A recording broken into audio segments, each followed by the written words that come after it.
viewers, you are welcome once again to Wellbeing Call. This is Lola Oni speaking. I hope you are all keeping well. Today, my topic is about how to cook your meals for the best nutritional benefit. I've talked in previous videos about the importance of eating fresh meals, cooking fresh meals. And I've also talked about the shopping list which is actually on my website, wellbeingcore.com. So just using that shopping list as a real guide would help you to shop for fresh foods. So having gone to all of that trouble and buying fresh foods, fresh vegetables, fresh meat, fresh fish, and everything fresh, it's really important to also take into consideration how you actually prepare the food, because the way you prepare your food really matters in that it determines whether your food is going to lose more of the nutrients or retain the nutrients. And thinking about it, in the first place, your food as you get it in the supermarket does not come with 100%, does not come with 100% of the nutrients that it would normally have when it was harvested on the farm. And that is the case because of a few reasons. One of which is most of our foods have been stored. Most of our foods have been preserved. Like fresh foods I'm talking about, they've been preserved, they've been frozen, they've been shipped in from all over the world, from various countries. So all of that process, whilst that food is being moved and transported to the supermarket, they are losing nutrients. And also note that we can even get foods out of season. When foods are not in season, they are not as nutritious at all. So, can you then imagine that coupled with that, the way we cook the food, again, just extracts more of the nutrients that we should be benefiting from. So that is what this video is about. Ensuring that the way we cook our foods, we are getting the most nutrients that we can get from it. So I would broadly put cooking methods into two: wet and dry cooking. So with wet cooking, there is steaming, boiling, poaching, and simmering. I don't know, there may be more, but these are the common ones. So with boiling involves cooking the food in fluid, typically water, at very high temperature, the highest temperature that water can get to, which is 100 degrees centigrade. Then we have simmering, which you cook your food at a slightly lower temperature to boiling.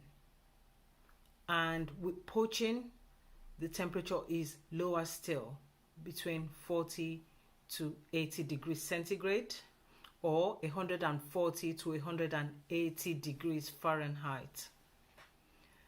So poaching is a really good way of cooking because the food cooks at low temperature, and that low temperature would mean that you are not destroying any nutrients in the food, or well, not much anyway. You won't be destroying a lot of the nutrients in the food. Nutrients like amino acids are destroyed by heat. So 40 to 80 degrees centigrade with poaching. Simmering is slightly higher than that, but lower than boiling. Steaming is fantastic. With steaming, your food just cooks with the steam that comes from the boiled fluid, from the boiled water. So this and steam is at high temperature as well. Actually, can be higher than 100 degrees centigrade. So, but the key thing with steaming, despite the temperature being high, is that your food maintains its nutrients.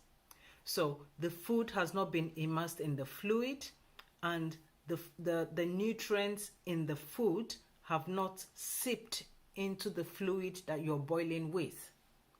So that's the way that in that sense, steaming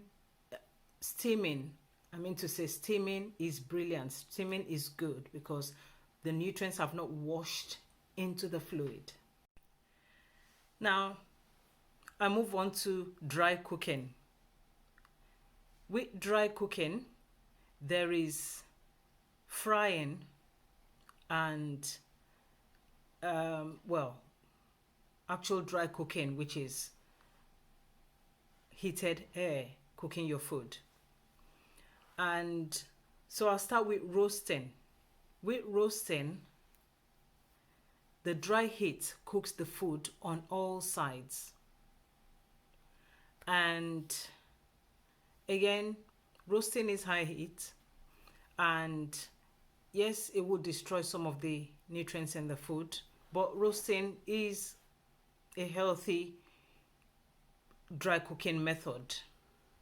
Grilling is great as well. With grilling, you use less fat.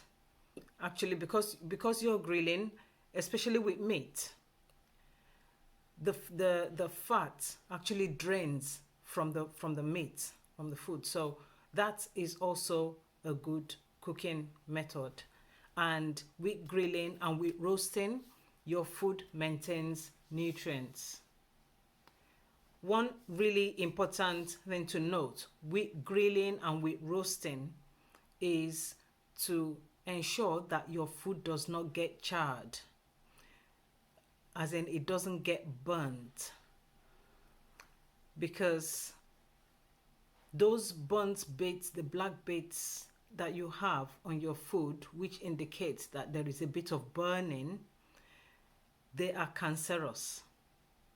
Scientifically, it's been found and proven that when your meat, in particular when it's charred, it is cancerous, because the heat actually converts some of the components, some of the substances present in the meat into a substance that has been found to be cancerous in animals.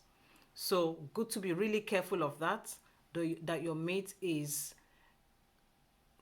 as done as you want it, but it doesn't get charred or burnt. And now I move over to frying. So there is pan frying and there is deep frying. With pan frying, the oil does not immerse the food. It does not cover the food. With deep frying, the food is immersed in the oil. So much as fried foods taste nice, it tastes different. Key thing with frying is the fat component of the food after it's been fried, as well as the type of oil that you use to fry the food. So there are various types of oils: vegetable oil, sunflower oil, peanut oil. There are many types of oils that are used in cooking these days. But one thing that is important to note is that most of these oils are unstable at high temperature. Frying happens at high temperature, and most of these oils are not stable. So when oil is unstable, that means with heat, it disintegrates and forms a different chemical substance. So it's a different component when heat is applied to oil at high temperatures. Now, one really healthy oil for cooking, which is stable at high temperatures, is coconut oil. Coconut oil is one of the healthiest oils that you can use in cooking, with stable temperatures, which is stable at high temperatures. Olive oil is very good for cooking as well. It's healthy. So is rapeseed oil. So what that means is, apart from the high temperature actually breaking down some of the nutrients in the food, it also means that the oil can be something of a risk to health if we're always cooking by frying at high temperatures all the time in oils other than coconut oil, which is one of the most stable at high temperature. So it's the festive season and there's going to be a lot of cooking going on. So I just thought I will bring this to you so that you are truly eating healthily. You buy your healthy foods, you buy your fresh foods, and you prepare it in a healthy way so that you're getting the most out of your foods. Thank you everyone for listening, and please subscribe, please share, and I shall see you in the next video. Take care and bye bye for now.